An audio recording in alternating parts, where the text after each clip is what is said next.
అందరికీ శుభోదయం. ధర్మ సంస్కృతి యూట్యూబ్ ఛానల్కి స్వాగతం. ఈరోజు మనం తెలుసుకోబోయేది సృష్టి యొక్క ఆదిక్షణం. బ్రహ్మ మొదటి సృష్టి ఎలా జరిగింది? సృష్టి మొదటి అధ్యాయం.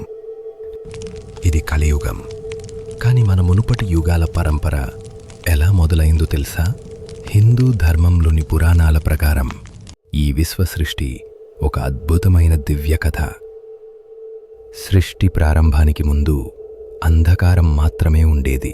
కాలము, దిక్కులు, దేవతలు, లోకాలు ఇవేవి లేవు.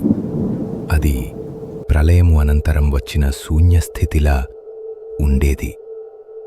ఈ శూన్యంలో నుండే పరబ్రహ్మ, అజ్ఞేయమైన నిర్గుణమైన పరమాత్మ ఒక్కటే ఉండేది. ఆయనే అనేక రూపాలుగా మారి ఈ సృష్టికి ఆదిని ఇచ్చాడు. పురాణాల ప్రకారం పరమాత్మ తాను విశ్వాన్ని సృష్టించేందుకు ఒక బిందువు రూపంలో మహావిష్ణువుగా అవతరించాడు. ఆయన నాభి నుండి ఒక గొప్ప తామర పువ్వు ఉద్భవించింది. ఆ తామరపైనే 4 ముఖాలతో 6 చేతులతో వేదాలు ధరించిన దేవత బ్రహ్మదేవుడు జన్మించాడు. ఆయనే సృష్టికర్త. కమలంపై కనులు తెరిచిన బ్రహ్మ 4 దిక్కులను చూశాడు. ఎక్కడా శబ్దం లేదు, దిక్కులు లేవు, దారుల్లేవు.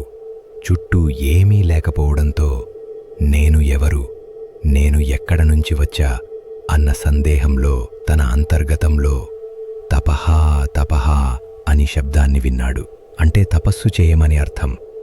జ్ఞానం కోసం చేయమని మొదలుపెట్టిన బ్రహ్మకు తపస్సులో దివ్యజ్ఞానం లభించింది.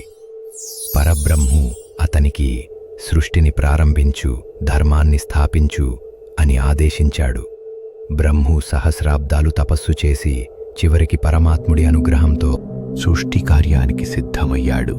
బ్రహ్మ మొదట మనసు మరియు పంచభూతాలు సృష్టించాడు.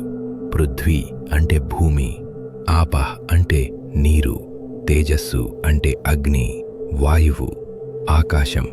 అంతేకాదు, అనంతరంగా బ్రహ్మ తన మనస్సు నుండి మానసపుత్రులు అనే ఋషులను సృష్టించాడు.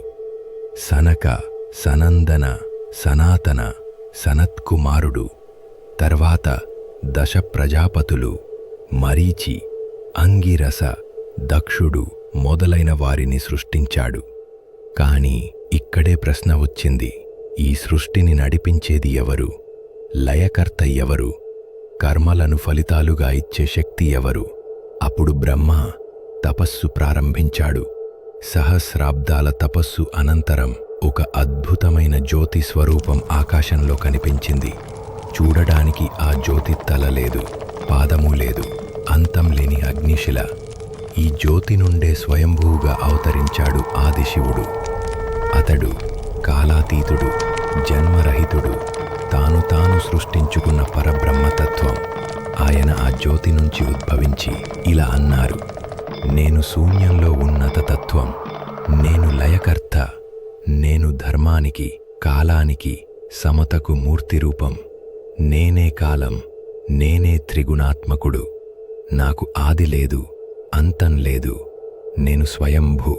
సృష్టి మొదట బ్రహ్ముని చేత ప్రారంభమైన సృష్టికి గమ్యం, లయానికి మూలం, కాలానికి అధిపతి శివుడే. ఇలా బ్రహ్మ పురాణంలో చెప్పబడిన తొలి సృష్టి అద్భుతంగా ఉంటుంది.